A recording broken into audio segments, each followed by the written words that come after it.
할렐루야. 우리 연휴 잘 보내고 계십니까? 이제 연휴가 끝이 나네요. 이제 토요일입니다. 저는 연휴에 대해서 많은 기대를 하지 않고 늘 연휴에 대한 자세가 어떻게 하면 이번 연휴를 알차게 보낼 수 있을까라는 생각을 늘 하면서 훈련을 받아왔습니다.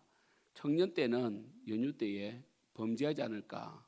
마치 욥이 자신의 아들들이 생일이 끝났을 때에 혹시 생일로 인하여 그들이 하나님께 범죄했을까봐 제사를 드렸던 욥처럼 청년의 때에 참 때로는 세상 친구를 만날 수도 있죠, 그죠?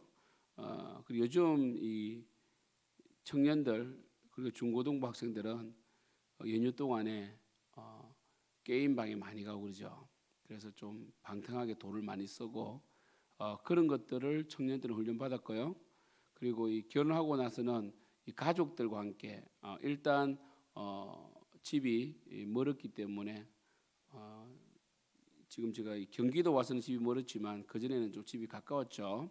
그래서 가족들과 함께 어떻게 또 보낼까 좀 많이 지쳐요. 사실은 이 연휴란 게 사실은 오히려 연휴 이 피로감이 쌓일 수가 있습니다.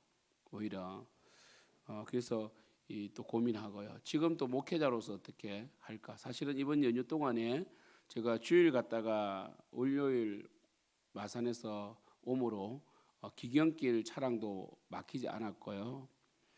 그리고 이 매일매일 새벽 예배를 드릴 수 있었다는 것은 참 복인 것 같습니다. 이번에 드물게 이 코로나 때문에 그리고 또 긴 연휴 제가 좀 알차게 보낸 것 같아서 감사하고요. 내일 주일입니다. 내일 우리는 또 말씀을 통하여 고민하고 우리 아이들 지금 현재 대면 예배는 맞습니다. 대면 예배 들으시겠어요? 그러나 우리 교회 같은 경우는 20명만 참석할 수 있습니다. 20명만. 그러다 보니까 사실 비대면이나 마찬가지죠. 그래서 혹시 내일 주일날 정말 내가 교회 말씀 들으러 와야겠다 하시는 분들은 오시면 참 좋을 것 같고요. 그래서 제가 광고를 보고 하겠습니다 하고 또 혹시 좀 더 살펴보고 오늘 밴드에 올리겠습니다. 그래서 내일 일부 예배를 드릴 수가 있습니다. 일부 예배는 또 많이 오시지 않으니까 일부 예배 드리고 2부 예배도 20명 이하니까 좀 편한 대로 하시고 영상은 송출되고요. 이렇게 하면 될 것 같다는 생각이 들어요. 특별히 이번 코로나로 이 추석 연휴 때 지금 확진자들이 100명을 지금 넘지 않았잖아요. 그래서 식사 제공하지 않는 대면 예배라도 전환되기를 기도합시다. 그래서 우리가 사실 함께 예배드리는 게 참 중요합니다. 얼굴을 보고 우리 사실 식사까지 해야 되는데 그래도 와서 예배를 드려야만 아이들 신앙이 커가요. 우리 주일 기도할 때 하나님 우리가 믿음을 지켜내게 하시고 더욱 이 정말 연휴 피로감이나 휴유증 없이 오늘 하루 오늘 토요일은 잘 회복돼서 내일 주일을 준비하게 되도록 주일 기도합니다. 주여 아버지 세상에 기도합니다. 우리 귀한 성도님들 아버지 정말 이 세상의 이 연휴 아버지 추석 동안 부모님을 잘 섬기게 하시는데 연휴 피로감으로 인하여 주님의 섬김에 주님을 섬기는 것과 예배드리는 것에 지치지 않도록 도와주시고 아버지 온전한 믿음과 마음으로 드리기를 소원합니다. 하나님 아버지 이상한 일이 기도합니다. 할렐루야. 성령께서 인도하여 주시고 아버지 지금 현재 어떻게 발표날지 모르지만 우리는 또다시 아버지 하는 주일 예배를 준비해야 됩니다. 아버지 하는 예배드리는 것이 목숨 걸고 드리는 일은 예배가 되게 하시고 오직 하나님 영광을 위해서 쓰임받는 예배가 되어야 됩니다. 할렐루야. 하나님 우리 귀한 성도님 축복하여 주시고 지금 우리 귀한 성도님 마음의 진실함을 제가 압니다. 그 마음을 붙들게 하시고 특별히 아버지 코로나 아버지 연휴 기간 동안에 정말 현재 확진자가 별로 생기지 않았지만 정말 하나님 아버지 대면 예배로 전환될 수 있도록 역사해 주시고 이제 하나님 10월입니다. 이제 10월 11월 추수감사 예배와 그리고 12월 성탄이 끝나면 한 해가 끝나가는데 지금 많은 준비들이 있어야 되는데 아버지 우리가 주춤하지 않도록 도와주시고 믿음으로 준비되는 그러한 하나님 아버지 정말 교회 역사 허락하여 주시옵소서. 성령의 역사하여 주시옵소서. 주여 주여 역사하여 주시옵소서. 예수님의 이름으로 기도드립니다. 아멘. 우리 찬송가 484장 내 맘의 주여 소망되소서 찬양하겠습니다. 내 맘의 주여 소망되소서 주 없이 모든 일 헛되어라 밤에나 낮에나 주님 생각 잘 때나 깰 때 함께 하소서 지혜의 주여 말씀으로서 언제나 내 안에 계십소서 주는 내 아버지 나는 아들 주 안에 내가 늘 함께하네 세상의 영광 안 보여도 언제나 주님은 나의 기여 주님만 내 맘에 계시오니 영원한 주님 참기하셔라 영원한 주님 내 승리의 주 하늘의 기쁨을 주옵소서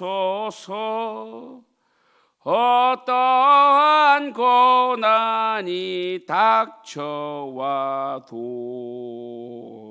만유의 주여 소망 되소서 아멘. 정말 하나님의 은혜 안에서 신실하게 주님 바라보고 참 사랑과의 관계에서 끄리낌이 없는 그런 신앙을 했으면 좋겠습니다. 우리 때로 실수할 수 있어요. 그러나 바울도 실수가 없었겠습니까? 그러나 그가 자신을 변호하고 정말 그 기본적인 태도가 중요하죠. 여러분 우리는 사람과의 관계라든지 하나님과의 관계에서 우리는 완벽할 수는 없지만 태도가 중요하죠. 나의 죄를 인정하는 태도, 하나님을 향하는 자세, 사람과의 관계에서 교만하지 않음, 겸손함, 그리고 사람을 사랑하는 마음, 실수를 용납하는 마음, 관용하는 마음. 그래요. 너무 여러분의 생각을 절대하지 마십시오. 너무 여러분의 이념이나 생각이나 관념이나 너무 있을 듯이 하면요 사람을 잘못 보게 되고 판단을 하지 못하게 됩니다. 주님 안에서 용서하고 사랑하는 여러분 되기를 축복합니다. 오늘 말씀은 고린도후서 6장 1절부터 7장 1절까지입니다. 오늘도 많은 내용이 담겨져 있습니다. 6장 1절부터 제가 읽어드리겠습니다. 봉독해드립니다. 우리가 하나님과 함께 일하는 자로서 너희를 권하노니 하나님의 은혜를 헛되이 받지 말라. 이르시되 내가 은혜 베풀 때에 너에게 듣고 구원의 날에 너를 도왔다 하셨으니 보라 지금은 은혜 받을 만한 때요 보라 지금은 구원의 날이로다. 우리가 이 직분이 비방을 받지 않게 하려고 무엇이든지 아무에게도 끄리끼지 않게 하고 오직 모든 일에 하나님의 일꾼으로 자천하여 많이 견디는 것과 환난과 궁핍과 고난과 매맞음과 갇힘과 난동과 수고로움과 자지 못함과 먹지 못한 가운데서 깨끗함과 지식과 오래 참음과 자비함과 성령의 감화와 거짓이 없는 사랑과 진리의 말씀과 하나님의 능력으로 의의 무기를 좌우에 가지고 영광과 욕됨으로 그러했으며 악한 이름과 아름다운 이름으로 그러했느니라. 우리는 속이는 자 같으나 참되고 무명한 자 같으나 유명한 자요 죽은 자 같으나 보라 우리가 살아 있고 징계를 받는 자 같으나 죽임을 당하지 아니하고 근심하는 자 같으나 항상 기뻐하고 가난한 자 같으나 많은 사람을 부유하게 하고 아무것도 없는 자 같으나 모든 것을 가진 자로다. 고린도인들이여 너희를 향하여 우리의 입이 열리고 우리의 마음이 넓어졌으니 너희가 우리 안에서 좁아진 것이 아니라 오직 너희 심정에서 좁아진 것이니라. 내가 자녀에게 말하듯 하노니 보답하는 것으로 너희도 마음을 넓히라. 너희는 믿지 않는 자와 멍에를 함께 매지 말라. 의와 불법이 어찌 함께 하며 빛과 어둠이 어찌 사귀며 그리스도와 벨리알이 어찌 조화되며 믿는 자와 믿지 않는 자가 어찌 상관하며 하나님의 성전과 우상이 어찌 일치가 되리요. 우리는 살아계신 하나님의 성전이라. 이와 같이 하나님께 이르시되 내가 그들 가운데 거하며 두루 행하여 나는 그들의 하나님이 되고 그들은 나의 백성이 되리라. 그러므로 너희는 그들 중에서 나와서 따로 있고 부정한 것을 만지지 말라. 내가 너희를 영접하여 너희에게 아버지가 되고 너희는 내게 자녀가 되리라. 전능하신 주의 말씀이니라 하시느니라. 그런즉 사랑하는 자들아 이 약속을 가진 우리는 하나님을 두려워하는 가운데서 거룩함을 온전히 이루어 육과 영의 온갖 더러운 것에서 자신을 깨끗하게 하자. 할렐루야. 오늘 고린도서 6장 1절부터 7장 1절은 바울의 권면입니다. 바울의 권면. 첫 번째 권면은 뭐냐면 은혜를 헛되이 받지 말라는 것이에요.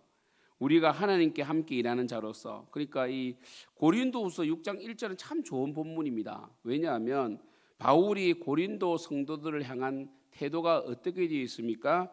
바로 파트너십으로 우리가 하나님과 함께 일하는 자로서 너희를 권한다는 것이죠.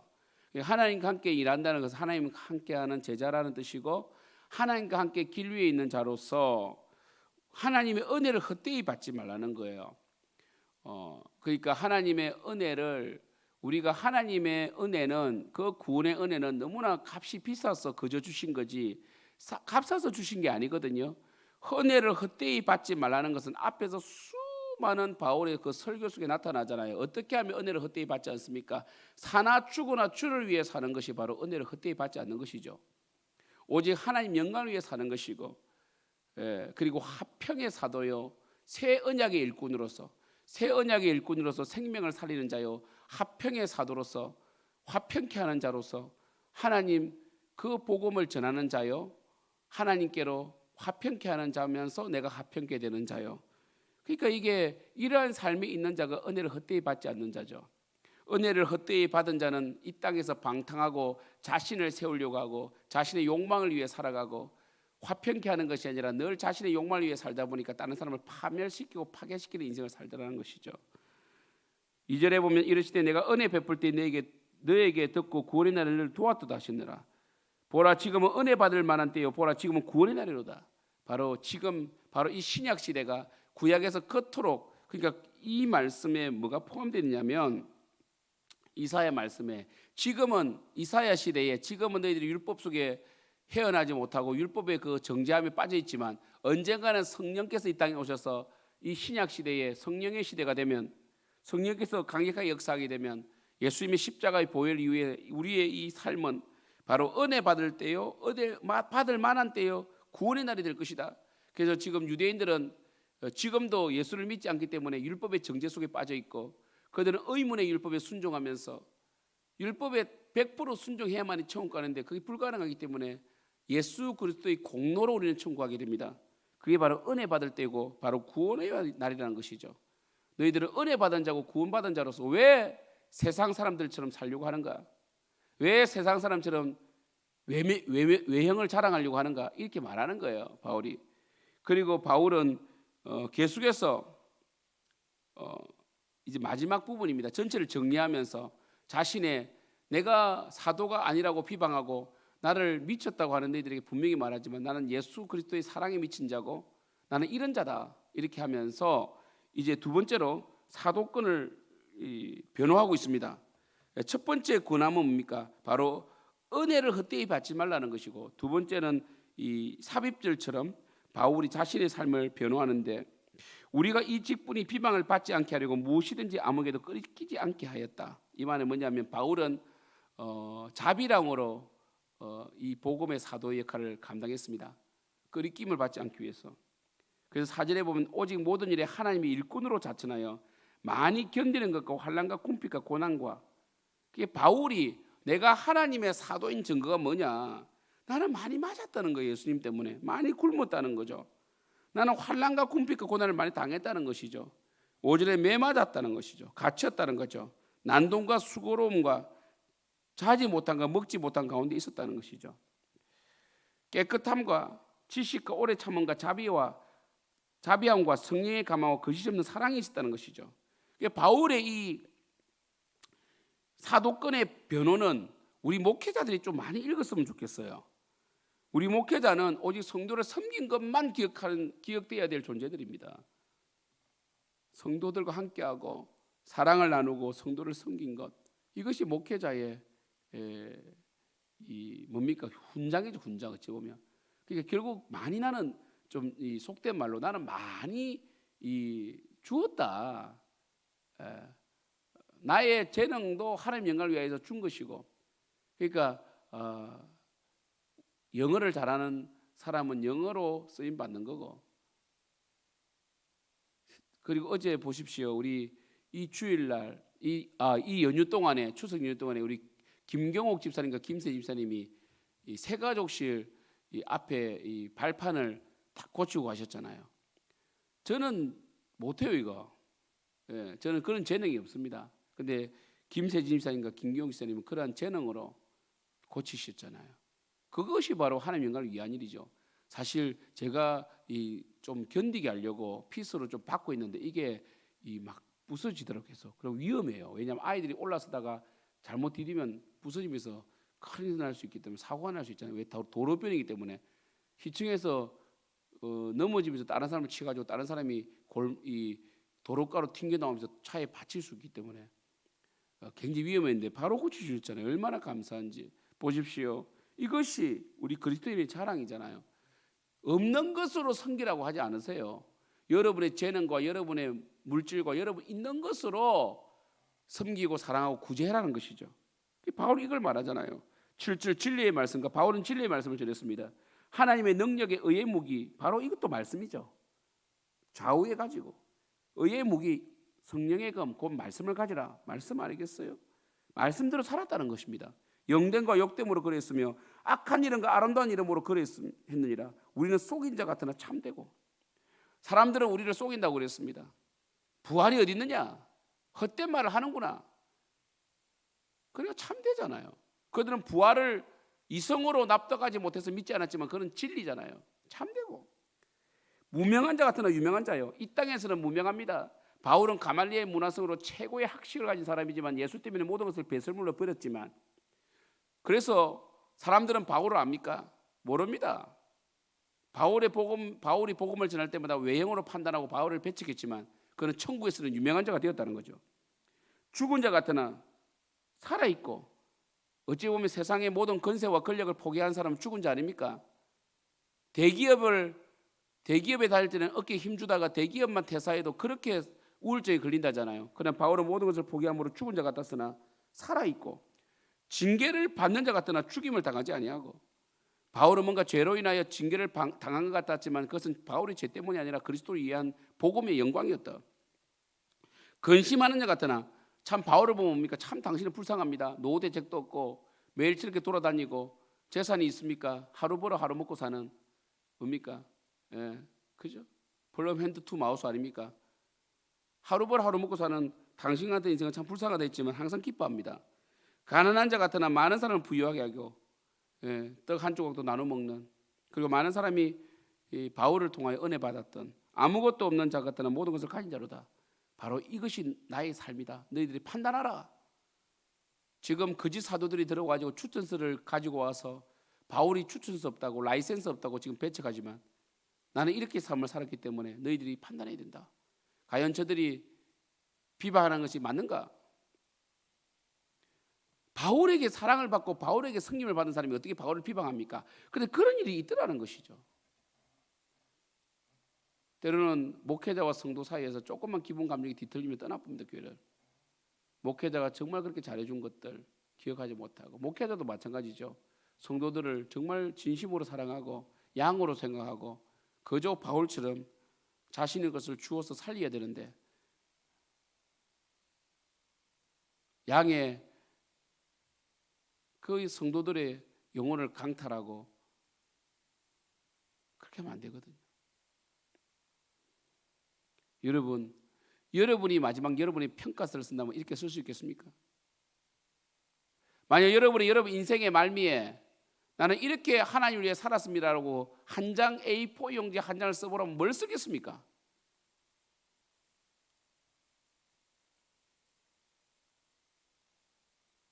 참 내가 못 먹었고 그렇게 힘들 때에 그래서 저는 하나님 나라 확장을 위하여 주었습니다 라는 것이 있기를 축복합니다. 두 번째로 바울의 권면은 좀 전에 첫 번째는 뭐라고요? 은혜를 헛되이 받지 말라라고 첫 번째 권면했고 두 번째는 바울의 사도직을 변호했죠. 그러면 그죠? 그러니까 이 삽입절로 돼 있다 했잖아요.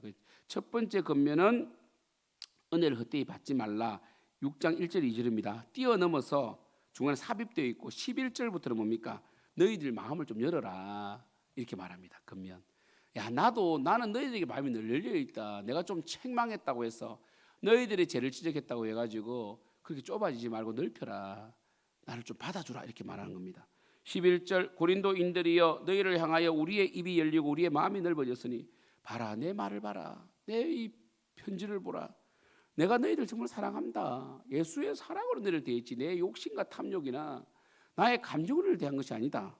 제발 마음을 좀 풀어라. 물론 바울도 완벽하지 않으니까 좀 강하게 질타를 했겠죠. 그리고 상처를 받을 수 있잖아요. 마음을 좀 풀어라. 12절 너희가 우리 안에서 좁아진 것이 아니라 우리 오직 너희 심정에서 좁아진 것이니라. 그죠? 너희들 마음이 좀 좁아진 거다. 내가 자녀에게 말하노니 보답하는 것으로 너희도 마음을 넓히라. 내가 너희들에게 얼마나 열심히 섬겼냐. 이거 하나쯤이야 좀 용서해 줄 수 없니? 이렇게 되는 거죠 사실은요. 사실 바울이 특별히 뭐 잘못했다는 것이 아니라 사실 그렇잖아요. 바울이 우리가 이런 거 있잖아요. 목사님 말은 맞는데 가끔 저도 목회하다 보면 목사님 말은 맞는데 왜 그때 말했습니까? 이런 거 있잖아요. 뭐 그런 거 있거든요. 목사님 말은 다 맞는데 왜 하필 그 옆에 있는 사람이 있는 데서 말했습니까? 뭐 이런 거거든. 그죠? 바울이 권면합니다. 마음을 넓히라. 그럼 14절에 또 뭐라고 말씀하십니까? 바울은 14절에서 또 세 번째 권면합니다. 너희들은 세상을 조심하라. 너희들이 예수를 믿는다면 절대로 세상적인 가치관에서 가진 사람과 그렇게 잘 어울릴 수가 없다. 그들을 예수 그리스도를 믿게 해야 되지. 전도의 대상자지. 너희들이 이런 거 있잖아요. 예수를 믿으면서도 세상적으로 사업하는 사람과 함께하는 이런 경우가 있을 수 있잖아요. 그렇게 하지 말라는 거예요. 고린도 교회가 뭐 1000명, 2000명 되는 교회도 아니고요. 그 당시 고린도 교회는 한 60 내지 70명 정도로 본단 말이에요. 그런데도 문제가 많았어요. 그리고 고린도 지역에는 고린도 교회 하나밖에 없습니다. 그때는. 그러니까 거의 세상 속에 마치 뭡니까? 세상 속의 점과 같은 존재가 바로 교회죠. 그러니까 막 지금은 교회들이 많죠. 우리 교회 주위에도 교회가 많잖아요. 그런데 그때는 고린도 큰 이 아가야 지역의 큰 이 도시 중에 정말 그 점과 같은 존재가 바로 교회였죠. 그 교회가 이 세상을 대할 때 신앙생활 따로 사업 따로 이렇게 하지 말라는 거예요. 그러면서 14절에 너희는 믿지 않는 자와 멍에를 함께 하지 말아라 이랬어요. 그걸 믿지 않는 자와 멍에를 함께 하지 말라는 것은 가치관을 공유할 수 없다는 겁니다. 그래서 이 믿지 않는 자와 멍에를 함께 매지 말라 이 말은 뭐냐면 이것을 좀 이제 학대 해석하면 예전에 한때 부흥사님들이 와가지고 여러분 믿지 않는 사람과 결혼하면 안 됩니다. 이래가지고 막 강하게 설교해가지고 우리 이미 결혼했잖아요. 믿지 않는 사람과 철 모를 때 그래가지고 막 시험 들어서 교회 떠나고 막 그랬거든요.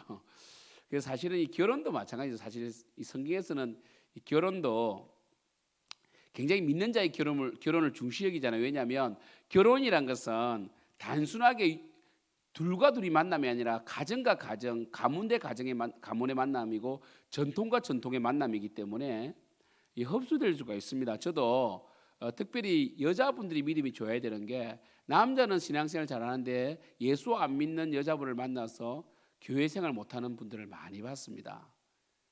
그래서 참 그래서 유대인들도 어머니가 유대인이면 유대인으로 인정해 주지만 아버지가 유대인이고 엄마가 이방인이면 이방인으로 인정하잖아요, 그죠? 그처럼 이 결혼 참 신중해야 됩니다. 사실 이 결혼 이런 부분에 대해서 이제 이미 결혼하셨는데 그리고 또 여러분들이 지금 기도함으로 여러분 남편들 힘 빠지고 이러면 교회 올 줄 믿습니다. 그래가지고 막 잘못된 부흥사들이 믿지 않는 자와 멍에를 함께하면 안 된다 가지고 막 이혼해라고 그러고 이래가지고 막 교회를 파탄시키고 가정을 파탄시키는 이상한 거짓선지들이 많았어요. 여기서 중요한 것은 1차적으로 여러분이 세상 사람들의 가치관, 그러니까 세상 사람들은 불법을 통해서라도 이익을 내려고 하는 그런 가치관을 가진 자들이 그 사람과 함께하면 월 뭐 한 5천만 원이 보정된다 하더라도 결국 사기죄로 걸려들 수 있기 때문에 조심해라는 거거든요. 그래서 여러분 멍해를 함께한다는 것은 가치관을 공유한다는 겁니다. 그래서 그런 측면에서 이제 확대 해석하면 여러 가지를 적용할 수 있겠죠, 그죠? 그리고 그러니까 우리가 세상을 대하는 태도는 세상에 빌붙거나 이끼처럼 기생하는 존재가 아니라는 거예요. 비록 우리는 약하고 연약하고 가난하지만 그렇다고 해서 세상에 기생하면 안 되고 우리는 오히려 무명하나 유명한 자로서 가난한 자나 부유한 자로서 세상 사람들과 함께 일을 할 수 있죠. 왜 사업을 못합니까? 그러나 그들의 사상에는 동요되지 말고 그러니까 사실은 뭐 우리가 세상 사람들 그러니까 아예 세상 사람과 관계하지 않으려면 지구를 떠나야죠. 우주에 그러니까 달에 가지고 기독교인들만 살 수 있는 게 아니잖아요. 우리는 세상과 접해져 있어요. 그 세상 속에 사는 겁니다. 우리는 세상 속에서 빛과 소금의 역할을 하는 거기 때문에 우리 뱀처럼 지혜롭고 비둘기처럼 숨겨야 되거든요. 그래서 세상 사람과 사업할 수 있지만 그들의 어떤 그들이 과도하게 여러분이 부정을 요구할 때는 노라고 할 수 있어야 된다는 거죠. 여러분 솔직히 우리 뭐 현대자동차라든지 삼성 뭐 그리고 뭐 큰 도화 이런 어떤 큰 굵직한 굴지의 기업이 기독교 회사는 아니잖아요. 그리고 우리는 그 기업에 취업해서 열심히 일을 하고 여러분의 재능을 통해서 돈을 벌고 그것으로 여러분 가정을 살리고 교회에 섬기잖아요, 그죠? 그리고 그 회사들은 또 정직한 방법으로 이 국가의 통치 아래서 세금도 잘 내고 또 그다음에 이 다리도 건설하고 휴대폰을 만들어서 국민의 삶을 윤택하게 서로 윈윈하는 거 아니겠어요? 그래서 여러분 이 믿지 않는 자와 멍에를 함께하지 말아를 잘못 해석해 버리면 굉장히 이단들이 많이 나와요. 그죠? 그래서 믿지 않는 기업에 들어가면 안 된다든지 아니 여러분 그건 들어가야죠. 가서 우리가 변화시켜야죠, 그죠?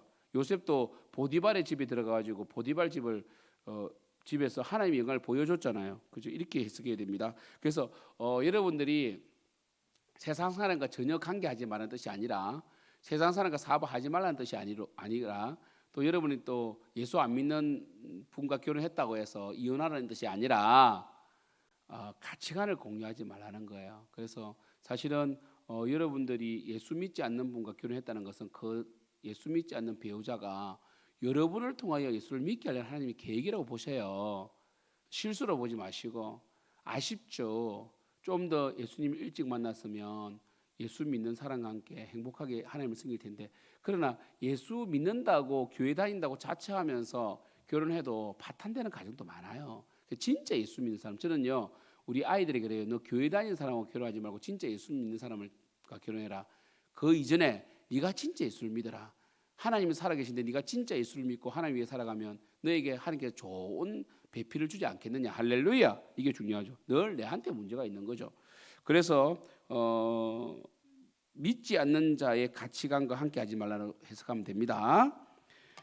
의와 불법이 어찌 함께하며 빛과 어둠이 어찌 사귀며 그리스도와 벨리알은 우상입니다. 어찌 조화가 되며 믿는 자와 믿지 않는 자가 어찌 상관하며 하나님의 성전과 우상이 어찌 일치하리요. 우리는 살아계신 하나님의 성전이라. 이거는 고린도전서 3장과 6장에서 강하게 나오죠. 그래서 우리는 거룩하게 살아야 된다.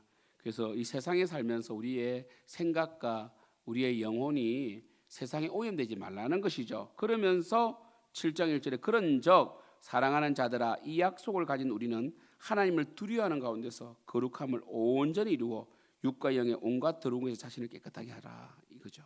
그죠?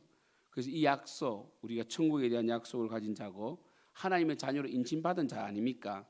구원을 약속받은 자로서 하나님을 두려워하라. 이것은 바울이 우리 5장 1절에서도 말씀하셨고 5장 11절에도 말했죠. 하나님을 두려워해라. 하나님을 두려워한 가운데서 이 두려움 뭡니까?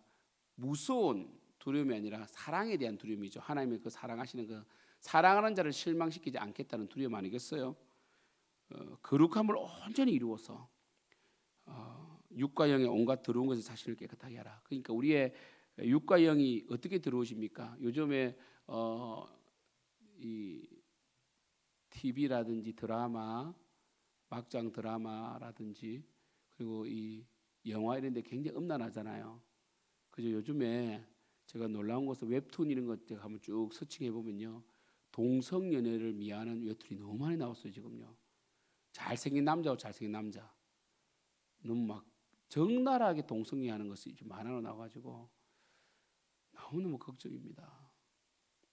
무서운 것은 뭐냐면 동성연애 간에도 이 동성연애는 뭡니까? 동성간 성행위 간에도 쾌락이 존재하기 때문에 그들이 에이즈 걸려서 피가 철철 흐르는 가운데서도 동성간 성행위를 하거든요. 쾌락이 있지 않으면 인간은 절대로 하지 않거든요. 그래서 무서운 거예요. 혹시 아이들이 호기심으로 그걸 따라하다가 동성간 성행위의 쾌락에 맞들어지면요. 이성간 사랑에 대해서 절대로 감동을 받지 못해요. 마치 마약을 해버리면 세상 일상의 삶이 재미가 없어져 버리잖아요. 그럼 마약하는 사람들이 왜 파탄됩니까? 도박이 왜 무섭습니까? 도박이나 마약의 우리가 사실 도박을 우리가 게임이라 하지 않잖아요. 중독이라 그러잖아요. 우리 중독이라 표현한 것은 뭡니까? 헤어나지 못하는 거예요. 여러분 우리가 이 공기놀이를 도박이라 하지 않거든요. 공기놀이는 헤어날 수 있어요. 그러나 마약, 도박 이런 것들은 중독인데 동성간 성행이 중독입니다. 예, 담배, 술 중독이거든요. 이런 것은 한번 경험하면 못 빠져나옵니다. 인간이. 그게 중독이죠. 그 세상의 이 가치관들이 있잖아요. 지금 차별금지법 통과시키려고 그러고 낙태법 폐지하려고 그러고 지금 낙태법 폐지되면요. 일단 다음 세대가 죽게 되고요. 낙태법 폐지되면 가정이 무너지면서 건친상간도 이제 인정하게 되고요. 결국 나라 망합니다, 여러분. 동성간 성행위를 인권으로 인정하게 되고 그걸 차별이란 되지도 않는 그게 무슨 차별입니까, 그게. 그렇게 통과돼 버리면요. 이제는요. 동물과 결혼하는 그러니까 이 동성간 성행위가 법적으로 통과돼 버리면요. 이제 주민등록번호도 다 바뀌게 되고 시스템이 다 바뀝니다. 남녀 결혼이 아니라 여러 가지로 가정제도가 다 바뀝니다.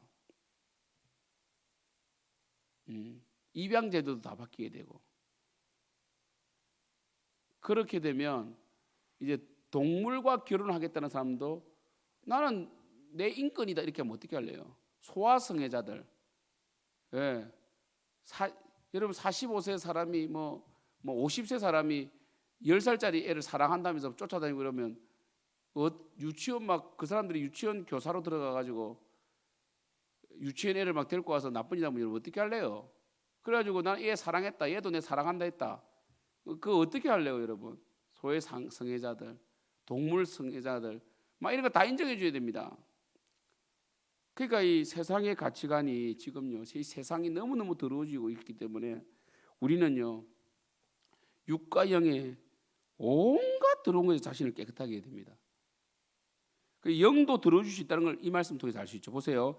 육과 영의 온갖 더러운 것에 자신을 깨끗하게 하자. 영도 들어줄 수 있다는 것이요. 우리가 살아있는 동안은 육체와 영혼이 하나입니다. 하나 분리될 수 없어요. 내 영혼은 선한데 육체가 더럽다. 이렇게 말하면서 방탕하게 사는 이단들이 많거든. 구원파라든지 예전에 영지주의자들 다 거짓된 자들이에요. 사랑하는 성도 여러분, 오늘은 바울이 세 가지를 권면하고 하나를 설명합니다. 첫 번째로 은혜를 헛되이 받지 마라. 하나님의 은혜를 귀하게 여기라. 그리고 두 번째로 너희들 마음을 좀 풀어라. 내가 너희들 얼마나 잘생겼느냐, 그 하나 가지고 그렇게 하느냐, 뭐 이런 거 있잖아요. 아니면 또 뭡니까? 너희들이 내 말투 때문에 내가 편지를 좀 혹독하게 썼다고 내 사랑을 의심하지 말고 마음을 풀어라. 난 너희들 사랑한다. 이렇게 했고, 세 번째는 믿는 자들과 가치관을 공유하면 안 된다. 정말 그리스도 복음의 사상과 거짓되는 것들을 여러분의 이익 때문에 절대로 함께하지 마라. 이렇게 말했습니다. 그러면서 그는 사도의 직분을 변호하는 글을 썼죠. 나는 유명한 자 같으나 무명한 자 같으나 유명하고 죽은 자 같으나 살아있다. 이렇게. 사랑하는 성도 여러분, 우리 교회는 아직까지도 그런 마고요. 이제 2년 9개월 되지 않았습니까? 우리 정말 더딜지라도 하나하나 수정해가면서 정말 세상적인 가치관으로 교회를 세우는 것이 아니라 그리스도의 마음으로 세워나가는, 그리고 하나님의 은혜가 은혜되게 하는 그런 교회가 되기를 축복합니다. 그리고 특별히 여러분, 우리가 마지막 은퇴할 때 우리가 다음 세대에게 복음을 물려줄 때 나는 어떻게 복음적으로 살았는가라는 간증과 고백이 있기를 축복합니다. 내일 예배를 잘 준비합시다. 기도합니다. 하나님, 예수가 길이요 진리요 생명이고 하나님 은혜 없이는 살 수가 없습니다. 우리는 죄인입니다. 우리가 은혜를 늘 귀하게 여기고 서로를 향하여 마음을 넓게 열게 도와주시고, 특별히 영과 육의 온갖 더러운 것에서 깨끗하게 하며 오직 그리스도 영광을 위하여 영혼 구원을 위하여 살아가는 저들 되게 하여 주시옵소서. 내일 예배에 기대됩니다. 말씀을 주시옵소서. 예수님의 이름으로 기도드립니다. 아멘. 하늘에 계신 우리 아버지여, 이름이 그렇게 힘을 받으시오며 나라가 임하옵시오며 뜻이 하늘에서 이루어진 같이 땅에서 이루어지이다. 오늘 우리에게 일용할 양식을 주시옵고 우리가 우리에게 죄 짓는 사하여 준 것 같이 우리 죄를 사하여 주시옵고 우리를 시험에 들게 하지 마시옵고 다만 악에서 구하시옵소서. 대개의 나라와 근세와 영광이 영원히 아버지의 것입니다.